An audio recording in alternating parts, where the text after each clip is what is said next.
내 아들아, 내가 만일 나의 말을 받으며 나의 계명을 내게 간직하며 내 귀를 지혜에 기울이며 내 마음을 명철에 두며 지식을 불러 구하며 명철을 얻으려고 소리를 높이며 은을 구하는 것 같이 그것을 구하며 감추어진 보배를 찾는 것 같이 그것을 찾으면 여호와 경외하기를 깨달으며 하나님을 알게 되리니 대저 여호와는 지혜를 주시며 지식과 명철을 그 입에서 내심이며 그는 정직한 자를 위하여 완전한 지혜를 예비하시며 행실이 온전한 자에게 방패가 되시나니 대저 그는 정의의 길을 보호하시며 그의 성도들의 길을 보전하려 하심이니라.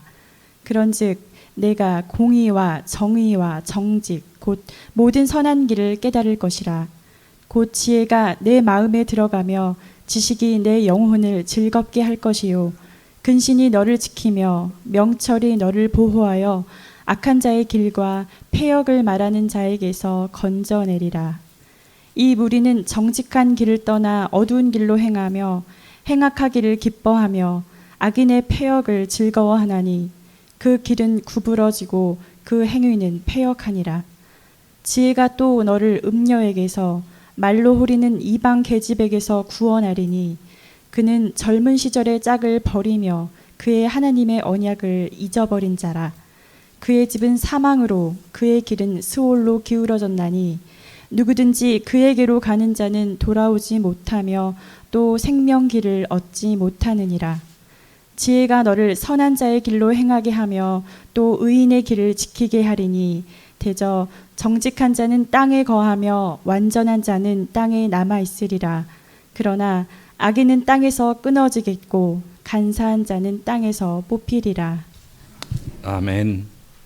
하나님, 우리가 잠언의 말씀으로 이 가을에 우리의 생을 돌아보고 우리 자신을 다소곳이 당신 앞에 세우기 원합니다. 하나님, 저에게 분별력과 지혜와 깨우침을 허락해 주시옵소서. 예수 이름으로 기도합니다. 아멘. 우리가 잠언은 특별히 1장부터 9장까지 10개의 강의와 그리고 5개의 특강으로 이루어져 있는데 그 이야기는 참 지혜로 들어가는 문에 어떻게 참 지혜로 들어가야 되는지를 우리에게 가이드라인 하고 있다고 지난 시간에 말씀을 드렸습니다. 오늘 2장은 특별히 10개의 주강의 중에 지혜에 대한 두 번째 강의입니다. 우리가 이 두 번째 강의를 통해서 또 지혜에 어떻게 들어가야 될지 또 어떤 태도로 우리가 왜 지혜를 붙들어야 되는지를 같이 생각해 보도록 하겠습니다. 1절서부터 4절에 보면 우리 저자는 아주 간절히 지혜를 붙잡고 간직할 것을 우리에게 권면을 하고 있습니다. 그래서 내 아들아, 내가 만일 나의 말을 받으며 나의 계명을 내게 간직하며, 그래서 나의 말을 받고 나의 계명을 간직하는 것에 대해서 이렇게 얘기를 그렇게 한다면 그 다음에 5절이 결론입니다. 여호와 경외를 깨달으며 이렇게 되거든요. 그래서 1절서부터 4절까지가 세 개의 그 조건문으로 되어 있습니다. 그래서 1절, 3절, 4절이 영어로 if문, 세 개의 조건문으로 되어 있어요. 그러한 논리 구조를 파악을 하면서 그래서 이걸 읽어 내려가셔야 돼요. 그렇지 않으면 그냥 이렇게 한 절 한 절이 그냥 이렇게 날아가요. 그래서 중간중간에 자기 마음에 와닿는 단어나 문구가 남을 뿐 읽어도 날아가는 책이 이 책이거든요. 그래서 많은 분들이 잠언을 읽지만 결국 잠언 이해에 실패하고 어떤 분들은 매일매일 읽어요. 그러면서도 어리석게 살고 이제 그렇게 되는 이유가 이 잠언의 논리 구조를 잘 모르기 때문에 그런데요. 우리가 왜 파악을 못하지? 이 히브리어의 논리 구조가 오늘날 저와 여러분이 쓰는 영어와 또는 한국말과 많이 틀리기 때문에 그래요. 그래서 이 부분을 잘 이렇게 보시면서 제가 이렇게 가이드라인을 해드릴 테니까 잘 들으시면서 따라오시면 여러분이 큰 유익이 될 것입니다. 1절과 2절을 먼저 잘 보시면요. 우리가 그 지혜를 소중히 간직할 것에 대한 이렇게 권면을 하면서 4절이 뭐냐면 어떻게 하면 그러면 나의 계명을 간직하는 거냐 어떻게에 있어서 2절에 얘기를 하고 있습니다. 그래서 내 귀를 지혜에 기울이며 또 내 마음을 명철에 두며 이렇게 나오는데요. 이게 이제 아주 그 NET 바이블에 잘 이렇게 표현이 되어 있는데 by라는 by making 또 이렇게 그런 식으로 되어 있어요. 그다음에 by keeping 이런 식으로 되어 있습니다. 그래서 무슨 얘기냐면 이렇게 번역할 수 있습니다. 내 귀를 지혜에 기울임으로써 또 내 마음을 명철에 둠으로써 이렇게 번역할 수 있습니다. 우리가 이제 그 지혜라는 말은 우리가 지난 시간에 이렇게 특별히 그 원어 자체가 이렇게 배를 항해하는 기술에서 나왔다고 말씀을 드렸습니다. 그래서 우리 인생을 움직이고 제대로 우리가 가고자 하는 방향으로 가게 하는 기술, 그것이 지혜라고 하면, 명철은 무엇이냐면 사물을 분별하는 분별력입니다. 그래서 우리가 이제 그 사물을 분별을 못하고 상황을 잘 분별을 못해서 늘 어떻게 해야 될지 모르고 전전긍긍할 때가 참 많은데, 이 명철이 뭐냐면 그런 사물과 사태를 분별할 수 있는 분별력, 그것이 명철입니다.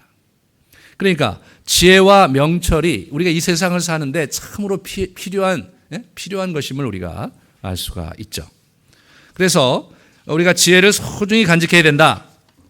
또 두 번째로 3절에 보시면 지혜를 불러 구하며 명철을 얻으려고 소리를 높여야 된다. 이게 구하고 높여라, 소리를 높여라. 이게 뭐냐면 갈구해라, 부르짖어라.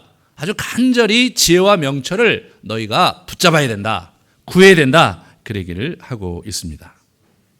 그래서 두 번째로 그렇게 얘기하고, 세 번째는 뭐냐면 그렇게 얘기하는 거, 논리적으로 그렇게 얘기하면서 세 번째 이제 그것으로 이제 이렇게 이 저자가 솔로몬이 이제 그 충분히 전달됐다고 생각을 안 해서 한 번 더 얘기를 해주는데, 여기에는 이제 그림 언어를 사용합니다. 그림 언어는 어떤 언어냐면 은을 구하는 것 같이 그것을 구하며 감추인 보배를 찾는 것 같이 그것을 찾으면, 이렇게 되어 있습니다. 이 은이 그 당시에 은본위 제도였기 때문에 은입니다. 오늘로 얘기하면 금이어야 됐겠죠. 오늘날 얘기하면 달러라고 얘기한다든가, 예? 그런 식으로 했어야 되는 장면입니다, 이게. 그래서 이 정말로 금을 구하는 것 같이 구하고 감추어진 보배를 찾는 것 같이 그것을 찾으면, 이 감추어진 보화를 찾는 그림을 보여주고 있어요.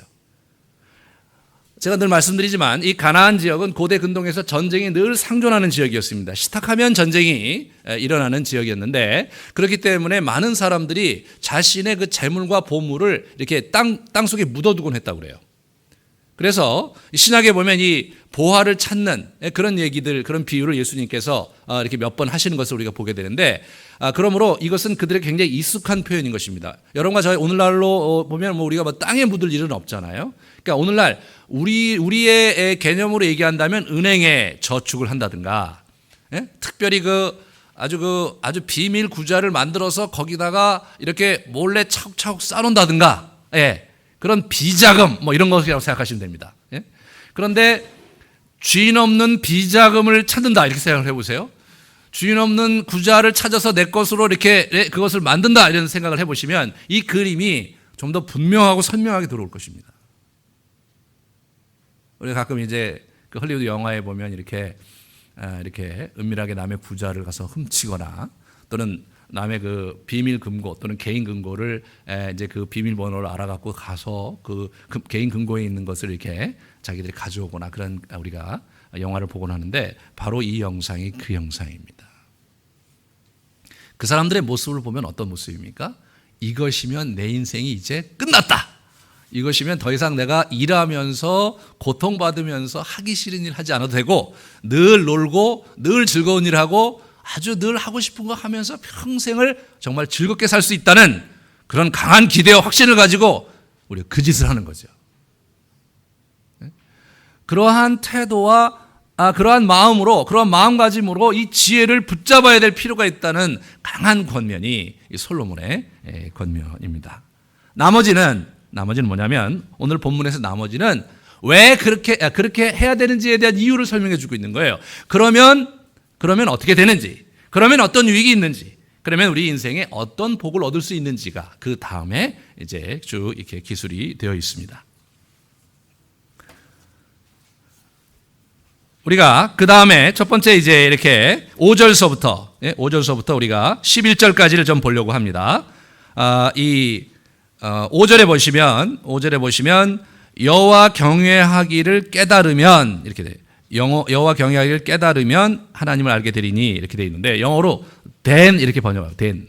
그러면 이렇게 되는 거예요. 여호와 경외하기를 깨닫게 되며 하나님을 알게 될 것이다. 이렇게 얘기되는 겁니다. 그리고 계속해서 이제 그 9절에 보시면 9절에도 영어에 then 이렇게 돼요. 그런즉 내가 공의와 정의와 정직 곧 모든 선한 길을 깨달을 것이다. 이렇게 되는 거예요.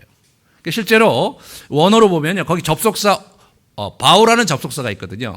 그러니까 다른 문장에는 바울하는 접속사가 없다가 바로 그 자리에 5절 앞에 바우 이렇게 나오고요. 9절 앞에 바우 이렇게 나옴으로써 이렇게 읽는 사람이 이렇게 주목할 수 있도록 만들었어요. 그래서 앞에 1절부터 4절까지 이렇게 세 개의 조건문으로 너희가 이렇게 지혜를 갈구하고 찾고 너희가 감추어진 보화를 찾듯이 그렇게 갈구하고 찾으면 then and then 이렇게 되는 거예요. 무슨 말인지 알겠죠? 그래서 우리가 첫 번째가 뭐냐면 하나님 경외와 그분을 아는 지혜를 얻게 된다 이겁니다.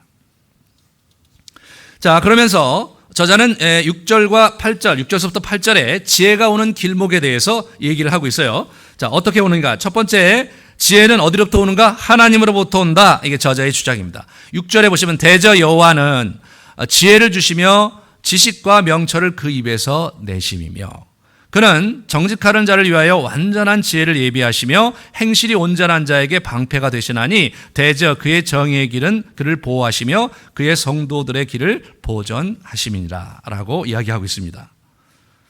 자, 여기서 이제 우리가 하나하나 뜯어보시면요. 6절에 보시면 여호와께서 지혜를 주신다는 거예요. 그리고 지식과 명철을 그 입에서 내신다는 것입니다. 이게 두 반절로 병행을 한 거예요. 여호와께서 지혜를 주시는 모습을 여호와의 입에서 지식과 명철이 이렇게 선포되는 그림과 함께 이것을 이렇게 대조시킴으로써 이게 평행법으로 쓴 것입니다. 그래서 이제 무슨 말이냐면 여호와께서 지혜를 주신다는 것을 아주 강하게 이렇게 좀 더 강조해서 우리에게 전달을 해주고 있는 그런 모습이죠. 7절을 보시면 그는 정직한 자를 위하여 완전한 길을 예비하시며 이게 이제 첫 번째 전반절입니다. 그죠? 정직한 자를 위하여 완전한 지혜를 예비하신다. 이 정직한 자는 그 의로운 자의 그 동의어입니다. 그래서 이 잠언에서는 정직한 자, 의로운 자 같은 말이에요. 그리고 정직하고 의로운 자가 결국 지혜로운 길을 가는 자 이렇게 이제 잠언이 그렇게 얘기를 하는 것입니다. 이 정직한 자를 위하여 완전한 지혜를 예비한다. 이 말이 예비한다 이 말이요. 쌓아둔다 원어로 그런 뜻이에요. 쌓아둔다. 그런데 보시면 이 말이 1절에 보시면요. 1절 하반절에 보시면 나의 계명을 내게 간직하며라는 표현이 있어요. 이 간직하며와 여기서 나오는 그 예비하며가 이게 번역을 이렇게 다른 단어로 했는데 히브리어는 이게 같은 말이에요. 그러니까 이게 굉장히 시적으로 쓴 거거든요. 이게 시어예요, 다 이게 이 잠언 이게 다 시입니다. 시어인데 이게 무슨 얘기를 하는 거냐면 나의 계명을 내 마음에 쌓아두면 이렇게 되는 거죠. 근데 그러면 뭐예요? 하나님도 그런 자들 이렇게 지혜를 구하고 지혜를 이렇게 갈구하는 자들을 위해 줄 그런 지혜를 쌓아두고 있다 그거예요. 하나님도 그런 자들에게 줄 지혜를 쌓아두고 있다는 거예요. 그 지혜를 하나님은 지금 주고 싶어 하신다 이거예요. 내가 주는 지혜를 너의 마음 가운데 가득 쌓아둬라 이거예요. 그 무엇보다도 그 지혜를 쌓아둬라 이거예요. 그래야 여러분의 인생이 평탄하고 여러분의 인생이 아주 부요해지고 여러분의 인생이 성공적으로 갈 것이다. 그런 얘기를 하고 있는 것입니다.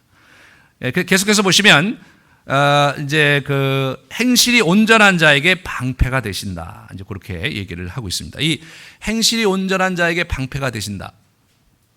그러니까 이제 하나님께서 이 정직한 자를 위해 그 지혜를 주시면서 그 지혜로 사는 그가 어떻게 되는 거냐면 먼저 방패로 그 삶을 이렇게 도와주세요. 이렇게 어려운 일로부터 이렇게 도와주십니다. 그 다음에 8절에 보면 정의의 길을 보호하세요. 그리고 성도들의 길을 보존하십니다. 정의의 길을 보호하시고 성도들의 길을 보존하신다. 이것도 이제 두 반절 병행이라고 볼 수 있죠. 여기서 이제 성도들의 길 또는 이게 정의의 길, 이게 이제 같은 거예요. 여기서 얘기하는 성도들의 길에 나오는 그 원어는 헤세드라는 그 단어에서 파생이 됐는데, 지난번에도 말씀드렸듯이 이 헤세드란 말은 일반적으로 성경에서 인애라고 번역되어 있는 그런 단어인데, 언약에 충실한 사랑을 헤세드라고 해요. 그래서 하나님의 헤세드 하면 하나님께서 언약에 충실하게 사람들에게 사랑을 주신 것을 얘기하고요. 인간의 그걸 쓰면 어떻게 보면 하나님 앞에 그 언약에 충실한 삶을 사는 것, 그게 이제 헤세드예요. 그러니까 이게 뭐냐면 언약에 충실한 삶을 사는 그런 사람들을 보호하신다는 것입니다. 지켜주신다는 것입니다. 그런데 여러분, 어떻게? 지혜로. 이게 우리가 잘 봐야 될 부분입니다. 이 지혜로 우리를 지켜주시는 거예요.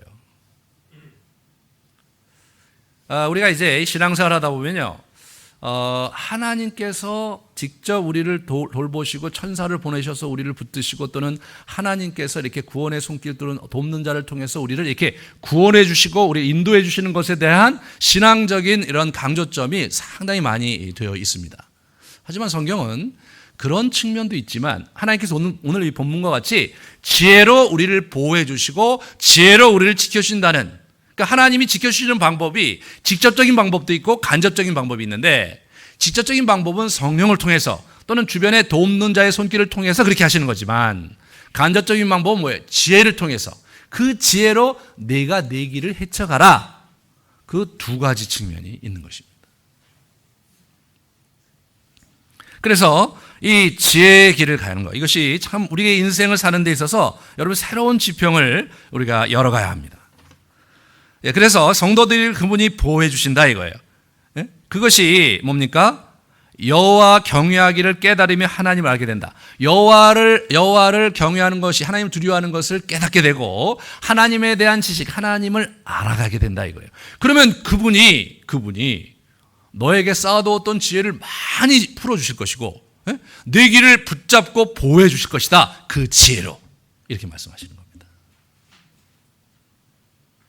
그 다음에 두 번째로 이렇게 얘기하는 것입니다.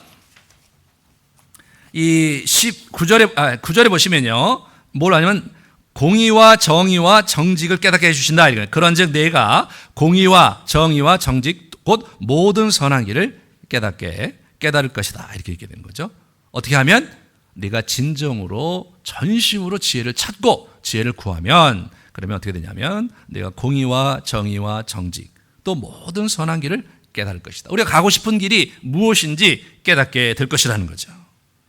그래서 이제 10절을 보시면요, 지혜가 오는 여정을 우리에게 얘기해줘요. 곧 지혜가 내 마음에 들어가면 지식이 내 영혼을 즐겁게 할 것이요. 이렇게 되죠.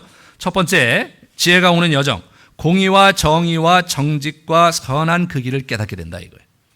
사실 이걸 우리가 몰라서 헤맬 때가 많잖아요. 이렇게 하는 것이 옳은지, 저렇게 하는 것이 옳은지, 이것이 최선의 선택인지, 이런 것이 얼마나 많습니까? 우리 살아가면서 얼마나 많습니까? 저도 이 교회를 제가 이렇게 이제 목회를 하면서 운영을 하는데, 이렇게 하는 것이 옳은지, 저렇게 하는 것이 좋은지, 어떤 것이 최선인지, 이런 부분이 늘 궁금하게 되고 늘 당혹스러울 때가 많아요.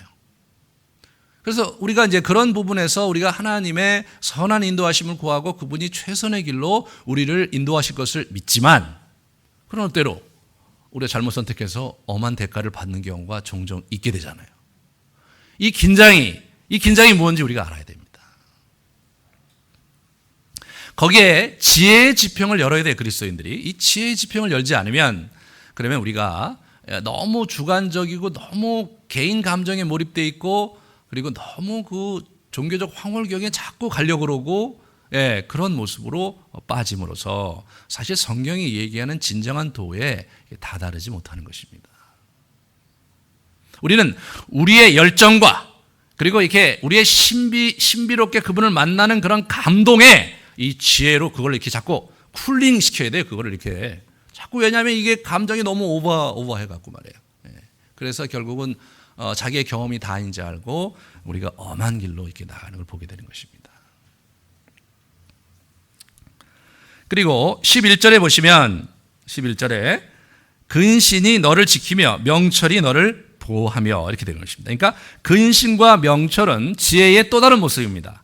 여기서 우리가 잘 봐야 될 것은 명철은 아까 말씀드렸죠. 명철은 이제 사물의 분별력입니다. 그런데 근신은 우리가 이제 우리나라 말로 근신으로 번역해서 그런데 실제로 원어의 의미는 무엇이냐면 바른 최선의 결정, 최선의 길을 선택할 수 있는 능력입니다. 우리가 어떤 문제에 이렇게 휩싸여 있잖아요. 문제에 휩싸여 있으면 이럴 때 어떻게 해야 최선인가? 어떻게 해야 내가 올바로 된 길을 붙잡을 수 있는가라는 부분을 질문을 던지는데 그것을 파악하고 붙잡을 수 있는 능력이 근신입니다. 근신. 그러니까 이제 아마도 우리나라 말로는 이게 자기 자신의 마음을 좀 내려놓고 자기를 돌아보면서 올바른 분별력을 갖는 그런 기간을 갖는 것을 그것과 이렇게 같이 생각해서 근신이라고 했는데 조금 잘 안 들어오죠. 우리가 잘 안 들어옵니다. 그러니까 말을 좀 바꿔서 우리가 상황에서 여러 가지 문제와 어려움에 봉착했을 때 최선의 길을 찾을 수 있는 능력, 그다음에 사물과 사리를 분별할 수 있는 능력은 명철, 이건 근신. 그러니까 지혜의 뉘앙스를 잘 아셔야 돼요. 그러니까 사물과 사리를 분별할 수 있는 분별력이 지혜고요, 명철이고요. 그리고 이 근신은 그러한 분별력을 가지고 그러한 사리 분별력을 가지고 제대로 된 솔루션, 제대로 된 해결책을 붙잡을 수 있는 능력. 사실 뭐 비슷한 말이지만 약간 뉘앙스가 틀린 거죠. 그러나 지혜는 이 두 개 자체를 다 포함하는 것, 그것이 지혜입니다.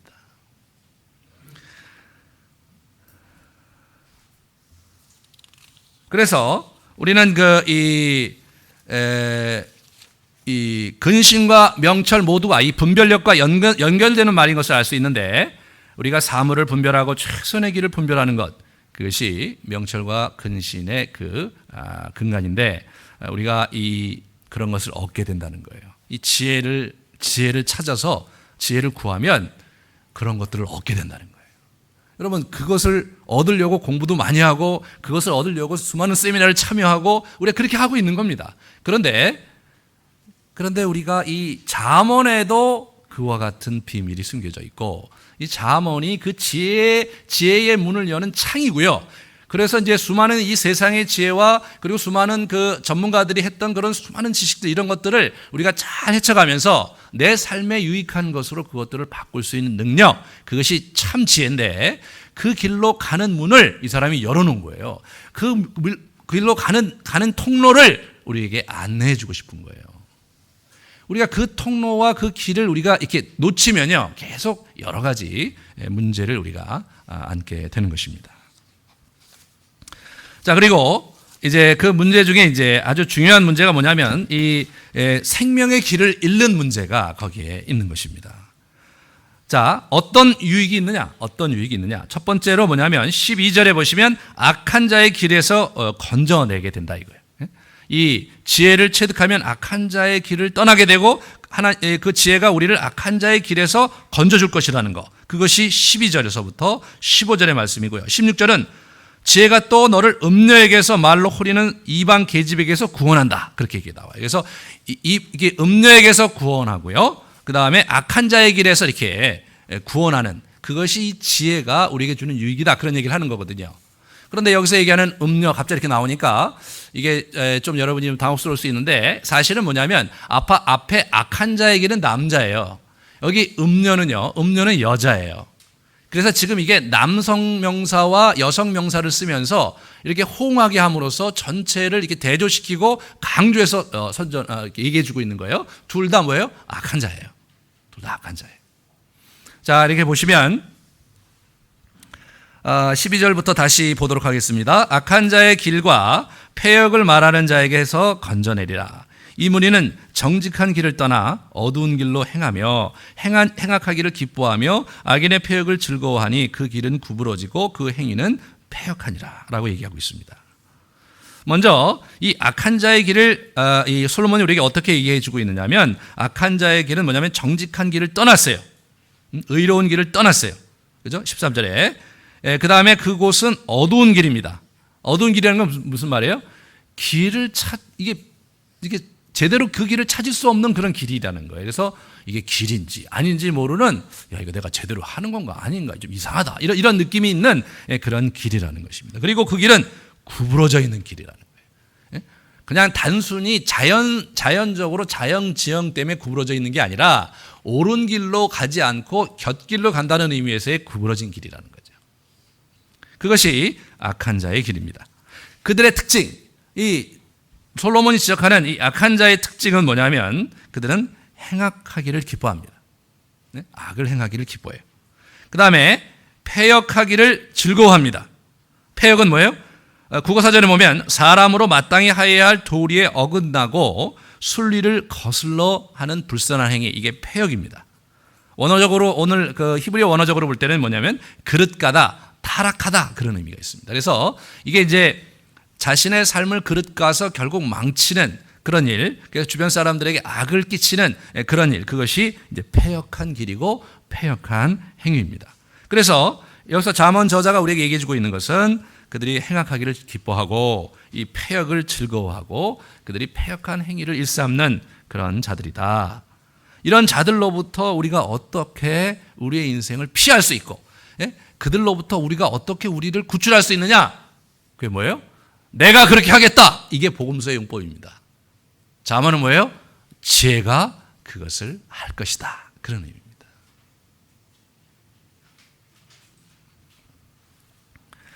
16절에서 19절에 음녀에게서 건져내는 거, 음녀에서 건져내는 거가 나옵니다. 여기서 음녀의 정체가 나와요. 17절 이렇게 보시면 그 젊은 시절의 짝을 버리고 이 조광지처를 버리고, 예? 조광지처를 버렸어요. 또 젊어서 얻은 자기 남편을 버렸거나, 예? 그렇게 한 거예요. 여기서 얘기하는 이제 음녀 이렇게 얘기하는 것은 일반적인 동사 명사라고 생각을 하셔야 됩니다. 그의 하나님의 언약을 잊어버린 자다. 하나님과의 언약에 충실하지 않은 자예요. 앞에 얘기하는 그 성도의 길을 가는 그 성도와 다른 길을 가는 겁니다. 성도는 하나님과의 언약에 충실한 삶을 사는 게 성도고요. 여기서 나오는 음녀는 뭐예요? 하나님의 언약을 등지고 저버리고 자기 길을 가는 자, 그것이 음녀입니다. 그래서 이제 어떻게 됩니까? 그 음녀의 길에 대해서 얘기를 하죠. 이제 뭡니까? 사망과 수월로 이렇게 기울어져 가는 그런 얘기를 이제 하는 거죠. 그래서 이렇게 보시면 18절에 그의 집은 사망으로 그의 길은 수월로 기울어졌다. 그래서 결국 그 음녀의 길은 하나님과의 언약을 등지고 자신의 욕심을 따라가는 그 음녀의 길은 결국은 사망의 길이고 결국은 아무것도 얻을 수 없는 죽음의 길이다. 그렇게 얘기를 해주고 있습니다. 실제로 19절에 보시면 누구든지 그에게로 가는 자는 돌아오지 못하며 그 음녀의 길로 뒤따라가는 자는 돌아올 수가 없었고요. 또 생명의 길을 얻지 못한다. 가장 어려운 문제가 뭐냐면 생명의 길을 얻지 못한다 이겁니다. 생명의 길을. 여기서 우리가 좀 주의해야 될 것은 여기 뭐 생명의 길을 얻지 못한다 해서 생명의 길이 이것은 천당 간다, 지옥 간다 이런 차원으로 잠언에 나오는 길을 이렇게 그렇게 하시면 안 돼요. 복음서와 서신서를 그렇게 읽으셔야 되는데 여기는 뭐냐면 생명의 길, 자기 인생의 복을 누리고 이 땅에서 하나님께서 주신 분복을 누리고 사는 성공적인 길이 생명의 길이에요. 그것이 궁극적으로 자기를 위하고 이 세상을 위하고 하나님 나라를 위하는 길입니다. 굉장히 이렇게 가령 예를 들어서 우리 그 복음서와 서신서에서 나오는 그러한 생명의 길은 하나님 편에서 이렇게 너희가 생명을 얻지 못하고 이렇게 죽음의 길로 갈 것이다. 그런 의미라면 이것은 우리에게서 이렇게 하나님께로 가는 길인데요. 그러니까 우리가 결국은 지혜로 붙잡고 우리가 우리의 길을 가면 생명의 길을 가게 되고 우리가 지혜를 붙잡지 못하고 있다 보면 하나님의 언약에 충실한 삶도 살 수 없고 그렇게 수년 이제 수개월 지내다 보면 정서적으로 망가져 있고 이제 우리 관계도 망가져 있고 재정은 재정대로 핍절해 있고 자기의 몸은 몸대로 망가져 있는 그게 뭐예요? 그게 생명이 없는 길이지 않습니까? 이게 뭐냐면 그리스도인들 안에서의 얘기입니다. 교인들 안에서의 얘기예요. 우리가 살아가다 보면 이게 처음에는 잘 모르겠는데 신앙생활을 그냥 대면 하시고 이제 이렇게 뭐 하나님 앞에 뭐 이렇게 적당히 이렇게 지내다 보면 이렇게 한 해, 두 해 지나면 자기도 모르게 굉장히 멀어져 있고요. 멀어져 있고 잘 살면 큰 문제가 없는데 이제 멀어져 있으면서 여러 가지 복잡한 문제가 생기는데 가장 심각한 문제가 관계에 문제가 생기는 겁니다. 그것이 직장에서의 동료 관계든 집안에서의 자기 배우자의 관계든 아니면 아이들과의 관계든 거기가 망가져 있어요. 그렇게 함으로써 궁극적으로 이 땅에서 우리가 누려야 할 축복을 모두 잃어버리는 그런 어리석은 결과를 얻게 된다는 것입니다. 뿐만 아니라 마지막으로 20절서부터 22절에 더 심각하고 본질적인 얘기를 우리에게 들려줍니다. 그것이 뭐냐면 이 생명의 길 어떤 거냐? 그 땅에 사는 자의 길입니다. 지혜가 너를 선한 자의 길로 행하게 하며 또 의인의 길을 지키게 하리니. 그렇죠? 대저 정직한 자는 땅에 거하며 완전한 자는 땅에 남아 있으리라. 그러나 악인은 땅에서 끊어지겠고 간사한 자는 땅에서 뽑히리라. 이런 얘기를 하고 있습니다. 먼저 선한 자의 길과 의인의 길의 안내자는 지혜라 이거죠. 지혜가 선한 자의 길로 행하게 하고 의인의 길로 지키게 한다 이것입니다. 여러분, 신약의 용법은요, 예수 그리스도께서 그렇게 하신다잖아요. 그렇지 않습니까? 잠언의 용법은 지혜가 그렇게 하신다는 거예요. 이 두 가지를 통합을 해야 돼요. 이 시가서가 아니라 가령에 들어서 우리 그 모세오경이나 이런 다른 데도요, 하나님이 그렇게 하시는 거예요. 하나님이 직접 통치하시는 거예요. 근데 여기는요, 지혜가 그렇게 한단 말이에요. 우리가 이제 이 예를 어디서 볼 수 있냐면요, 이 여호수아서에서 제가 재작년에 강의를 했는데, 여호수아에서 보면 이 가나안 정복 전쟁이 있어요. 거기서 이제 대표적으로 가나안 정복 전쟁의 전형적인 모델을 보여주는 전쟁이 첫 번째가 여리고성 전투였고요. 두 번째가 아이성 전투였습니다.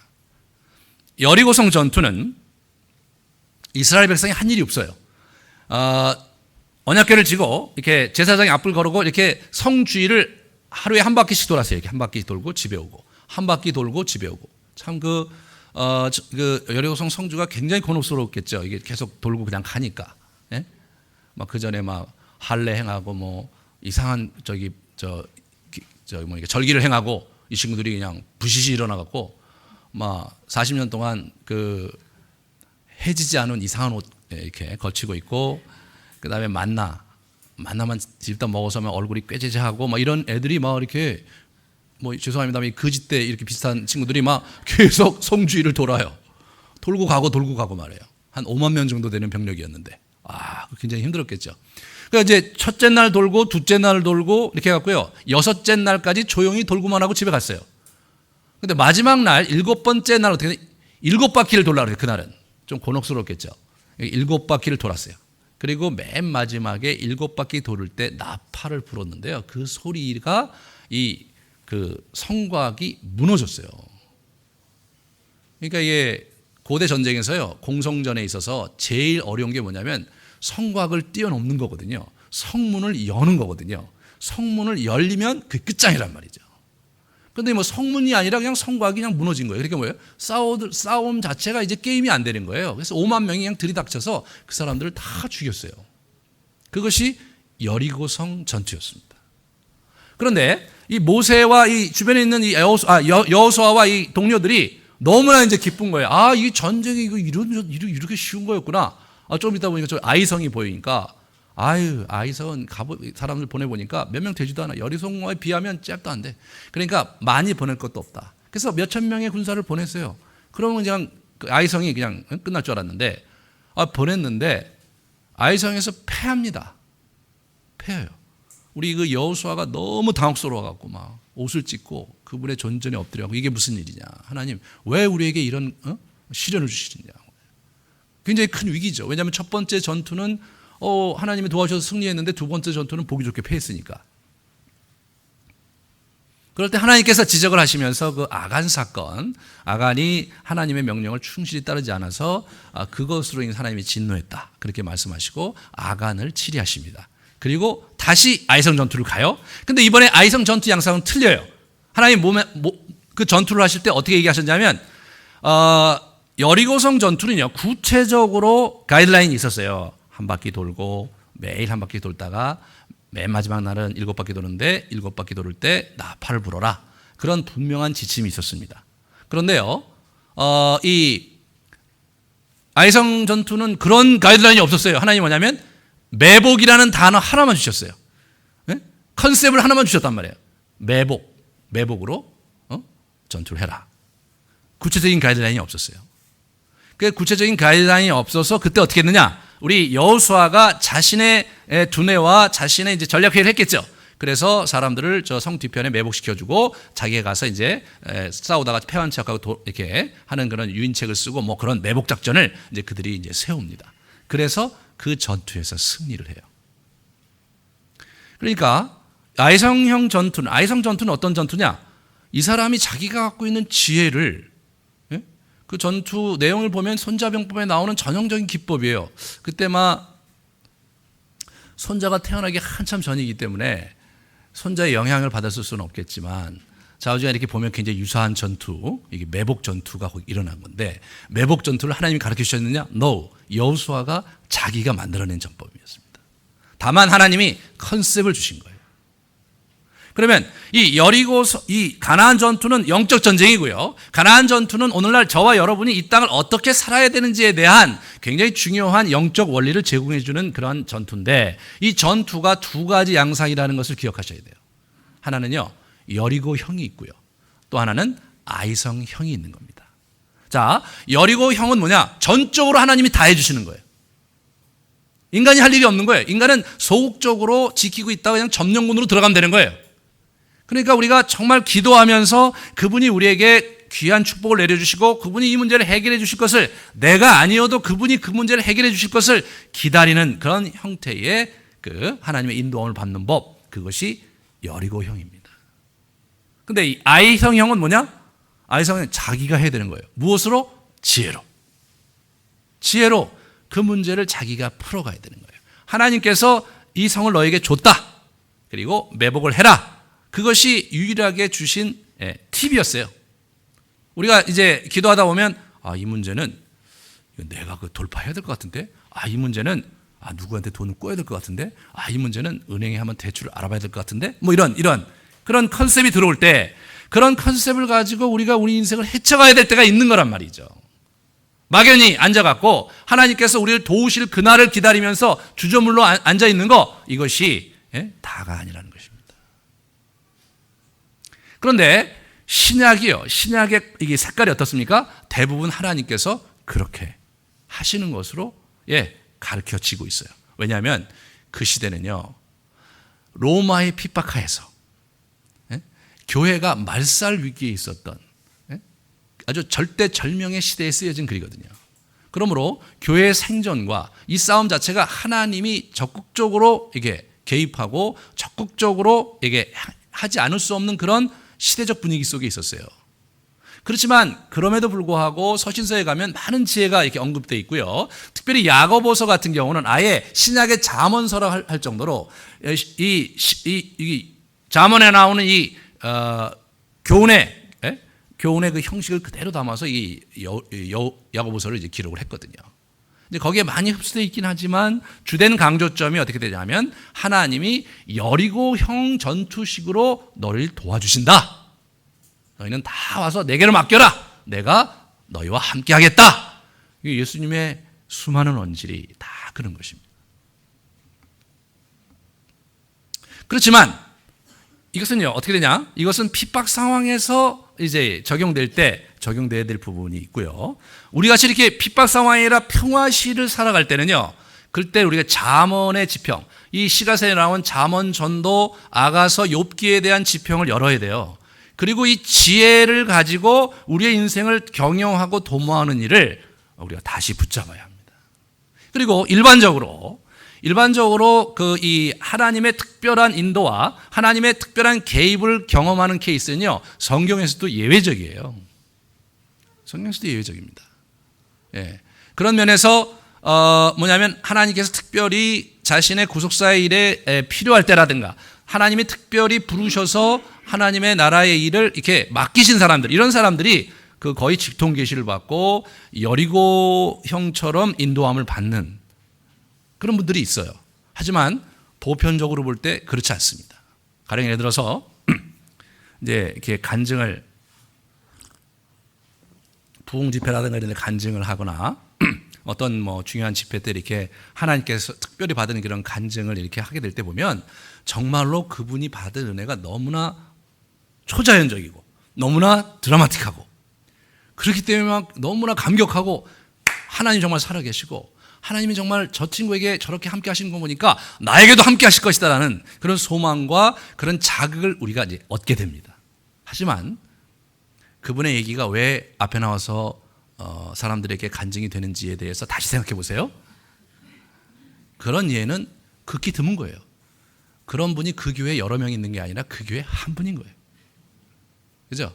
그리고 그런 경험을 하는 그런 경우가 우리 주변에 없고 여러분과 저의 대부분의 삶 속에요. 그런 기적은 잘 일어나지가 않아요. 그리고 그분의 생애에 있어서도 그런 기적적인 그런 상황이 어쩌다 한 번 있는 거지 늘 있는 일은 아닙니다. 다시 말해서 일반적인 원리가 아니란 말이에요. 여리고형 전투가요. 그 이후의 전투에 그 똑같은 전투가 잘 기록이 안 돼 있어요. 대부분 아이성형 전투로 기록이 돼 있습니다. 그 얘기는 여리고형은요 일반적인 케이스가 아니라는 거예요. 특별 케이스라는 거예요. 근데 저와 여러분이 이거를 그냥 우리 인생에도 이 특별 케이스를 기대하고 구하고 막 신앙적으로 우리를 계속 몰아붙이는 것은 어떻게 됩니까? 참으로 미련하다. 참으로 미련하다. 이 성경이 솔로몬이 얘기하잖아요. 지혜가 너를 지키는 겁니다, 여러분. 지혜가 여러분을 선한 길로 인도하는 거예요. 지혜가 여러분을 악한 계지로부터 보호하는 겁니다. 지혜가 여러분을 악한 길에 들어서지 않게 하는 거예요. 하나님이 우리를 악한 길로 들어서지 않게 하는 게 아니라 이렇게 얘기하면 또 여러분 제가 또 하나님에 대해서 너무 이렇게 부정적으로 얘기하는 것이라고 생각하실 수 있을지 모르겠는데 다 하나님이 하시는 거지만 하나님이 손수 자기 손으로 하실 때가 있고 지혜를 주셔서 그 지혜로 네가 스스로 개척해야 하라 이렇게 할 때가 있다는 거예요. 그런데 일반적인 원리는 성경의 전체를 볼 때 일반적인 원리는 뭐냐? 그냥 여리고성이 아니라 아이성형으로 지혜를 가지고 헤쳐가게 되어 있는 게 일반적인 경우입니다. 그러니까 여러분과 제가 이렇게 열심히 노력해야 될 건 뭐냐면 일반적인 원리를 배워서 그 원리를 가지고 우리 인생을 뚫어낼 생각을 해야지 이걸 막 특수 원리를 동원해서 그렇게 할 생각을 하는 것은 예외적이니까 우리가 계속해서 막 여러 가지 최선을 다해서 지혜를 모으고 우리의 삶을 이렇게 회복하려고 개척하려고 하고 우리 문제를 극복하려고 하는 일을 최선을 다해서 정말 기회를 구하면서 하고 했는데 도저히 내 지혜로는 도저히 내가 갖고 있는 판단력으로는 이 문제가 극복될 수가 없겠다. 그럴 때 여리고형 전투를 신청하셔야죠. 이번은 여리고형입니다, 주님. 이번은 내 지혜와 내 힘으로 할 수 없으니 주께서 그렇게 하셔야 됩니다. 이것이 건강한 그리스도인의 삶의 자세입니다. 우리가 노력하고 우리가 최선을 다해 수고하고 그렇게 살아가야죠. 만약에요, 하나님께서 정말로 늘 우리가 기도하는 것을 막 그렇게 신비적인 방법으로 우리에게 막 개입하시고 우리의 삶을 그렇게 인도해 주신다면요, 예수 안 믿는 분들에게 있어서 너무나 불공평하죠. 예? 그분들은 막 죽도록 일하고 막 그 열심히 막 그 공부하고 최선을 다해서 노력하고 막 그러는데 그리스도인들은 그런 것도 안 하면서 주일날 와서 예배하고 헐렁헐렁 노래하고 밥 먹고 이렇게 놀다가 기도 한 판 하는데 갑자기 그의 인생이 잘 된다.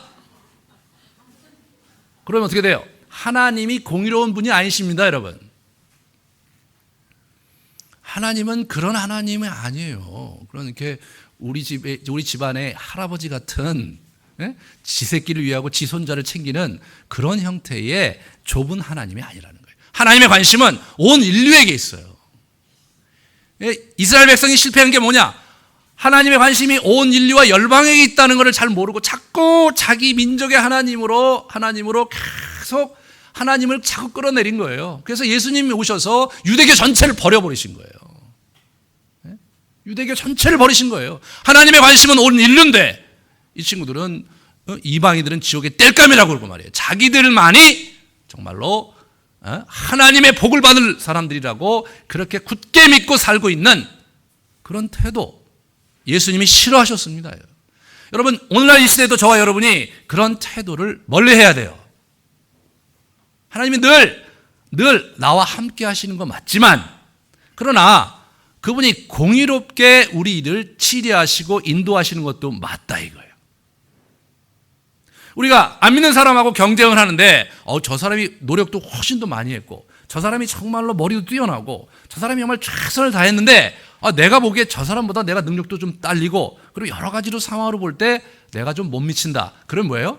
하나님이 저 사람에게 복을 주시는 게 그게 맞는 거죠. 그렇지만 주님, 저 사람한테만 다 주지 말고 제게도 조금 주십시오. 이런 게 양심에 맞는 거죠, 이게. 예? 자기는 노력도 안 하고 자기는 막 해놓은 일도 별로 없는데 저쪽에는 막 너무나 진지하고 성실하게 이렇게 사는데 말이에요. 공짜 심리로 막 하나님을 내가 믿으니까 어떻게 해보겠다. 이렇게 해갖고 그 문제를 해결하려고 하는 것이요. 그게 성경적이지 않습니다, 여러분. 그래서 안 믿는 사람들이 기독교인을 욕합니다. 예전에 제가 어떤 이 분하고 교제를 했는데 그분이 뭘 했냐면 한참 그 어학 테이프가 이 카세트 테이프로 이렇게 막 보급될 때였어요. 그래서 막 그 조그만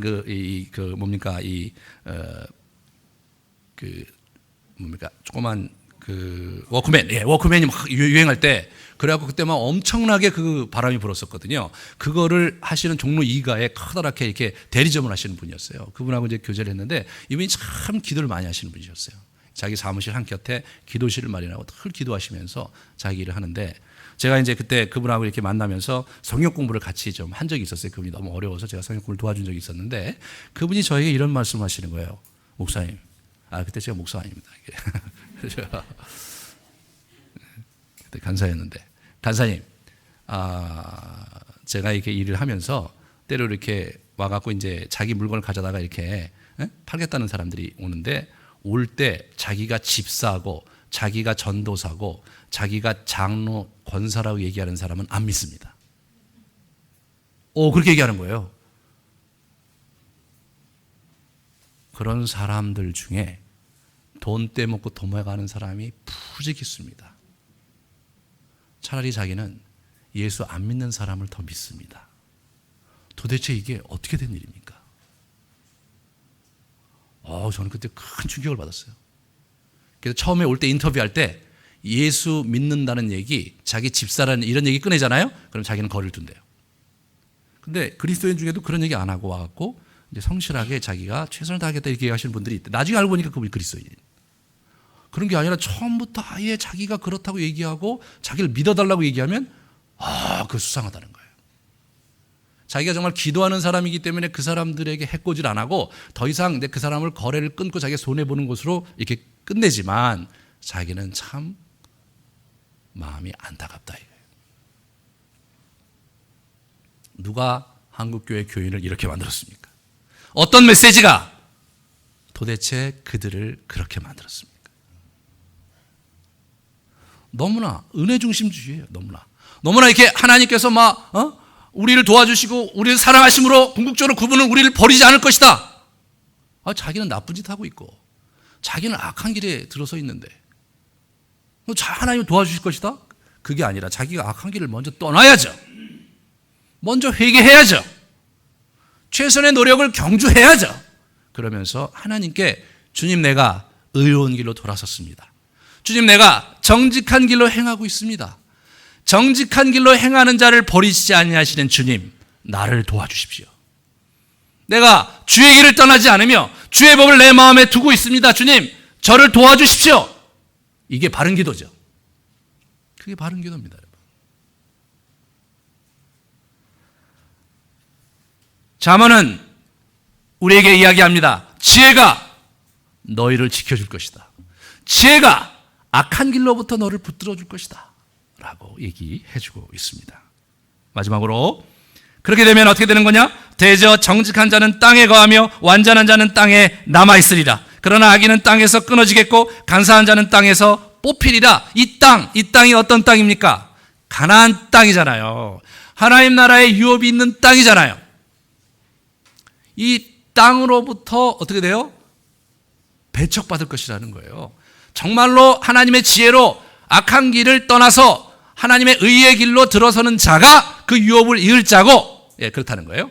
창세기 보면 아담과 하와가 가나안 땅을 불화받았는데 이 친구들이 하나님의 계명을 어겼어요. 그래서 어떻게 돼요? 가나안 땅에서 이 에덴 동산에서 쫓겨납니다, 여러분. 가인이 자기 동생을 죽였어요. 그래서 어떻게 돼요? 에덴 동산에서 쫓겨난 그 땅, 그래서 두 번째로 불화받은 그 땅에서 또 쫓겨납니다. 그리고 그 가인은 땅에서 유리하는 자로 살아갑니다. 그는 땅을 소유하지 못합니다. 그것은 굉장히 상징적인 그림인데요. 어떤 그림이냐? 하나님 나라의 유업의 분깃을 잃어버린다는 겁니다. 우리가 이 신앙생활하면서 우리의 인생을 이렇게 살아가는 데 있어서 하나님 안에서 이루어내야 될 성취가 있는 것입니다, 여러분. 그분께서 우리에게 원하시는 삶이 그것이 무엇이 됐든 좌우지간 소박한 것이든 큰 것이든 그런 게 중요한 게 아니라 그것이 무엇이 됐든 그 일을 가지고 하나님께 이뤄내야 할 과제가 여러분과 저에게 있는 것입니다. 그 길을 어떻게 찾아가고 붙드느냐? 지혜로 그 길을 찾아가고 붙드는 겁니다. 저에게 여러분들이 이제 이렇게 질문하실 때 저기 유업이 제 유업은 뭘까요? 제가 어떻게 합니까? 그러면 가서 기도하면 얻어질까요? 그렇지 않습니다. 여러분, 영적으로 어릴 때는요, 이렇게 하나님께서 우리를 이렇게 돌보실 때 처음에 어떻게 되냐면, 이렇게 기도하면 이렇게 잘 들어주세요. 근데 조금 신앙생활 하시면 잘 안 들어주세요. 그럴 때 이제 굉장히 지혜로운 사람은 초신자에게 만나서 기도 부탁을 하면서 그런 위기를 잘 극복하시는 분들도 있지만, 하지만 이게 잘 안 돼요. 그럴 땐 뭐예요? 이제 우리가 알아서 그 길을 찾아가야 되는 거예요. 장사한 자가 분별력을 가지고 우리의 인생이 무엇이고 내가 어디로 가야 될지 자기가 분별해야 되는 거예요. 그래서 나이가 40이 넘잖아요. 하나님이 무슨 이걸 해라 직도 이런 것은요, 아주 특별한 케이스에 해당하는 겁니다. 이 어떤 사람들 바울이라든가 모세라든가 그러다 결국 인생을 굉장히 고통스럽게 살아갔던 그런 구원 역사에 굉장히 중요한 인물들이에요. 그분들이 그렇게 가신 거고요. 절대 다수의 사람은 어떻게 돼요? 자신의 분별력으로 하나님께서 나를 이렇게 인도하시고 내게 이런 재능을 주셨고 나에게 이런 경험을 주신 것으로 보아서 이 일을 맡기신 것이 아닌가 라고 조심스럽게 분별하고 그 일을 행하면서 열매가 있고 내 안에 기쁨이 되고 내 주위에 있는 사람들이 기쁨이 되며 하나님께 영광이 되면 이것이 내가 하나님께 드려야 될 삶이구나 이렇게 분별해 나가는 것이지, 이게 막 어디서 막 붕 하고 떨어지는 게 아니에요. 기도하면 막 제쳐라 이렇게 하는 게 아니란 말이에요. 여러분 기도할 때 여러분 이게 아무개야 이렇게 하면요, 대부분 이제 그런 경우 야단 치실 때 하는 겁니다. 이게 조심하셔야 됩니다. 이게. 그래서 여러분 지혜 안에서 자유하셔야 됩니다. 그리고 우리의 길을 정말 이렇게 간절히 지혜를 찾아가야 돼요. 지혜를 소유해야 우리 인생을 이렇게 움직일 수 있는 역량과 어려움 속에서 그 문제를 돌파할 수 있는 길을 찾고요, 생명의 길을 얻을 수 있고 그 생명의 길 속에 여러분과 제가 살아가야 될 하나님 나라의 유업의 땅이 있는 것입니다. 같이 기도하시겠습니다. 우리 정말로 진실하게 하나님 앞에 이렇게 살아가는 저와 여러분 되시기를 원하면서 항상 지식에 찬양하면서 참 여러분 지혜에 대해서 그동안 어떻게 무지하게 살아왔는지, 그리고 계속해서 여리고 형태로 여러분의 인생을 드라이브를 걸고 있었지는 않았는지, 우리 아이성형 패러다임으로 우리가 지혜의 길로 나아갈 수 있는 자 될 수 있기를 구하십시오.